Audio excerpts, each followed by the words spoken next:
Ăn cái gì á? Không. Không ăn đâu. Ngon lắm. Béo lắm, đợt này béo lắm. Em cứ vào đây. Cái gì bảo cái gì?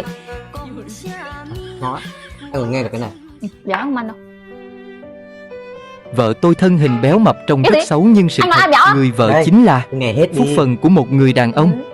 Một người đàn ông có phước đức thì sẽ gặp được một người vợ Ăn đi. tốt, thân hình mũm mĩm, vượng phu ích tử. Cuộc đời này, tiền bạc, địa vị, đến lúc nhắm mắt xuôi tay, chúng ta có mang theo được gì đâu. Còn cái lớn lên cũng rời xa, có cuộc sống riêng.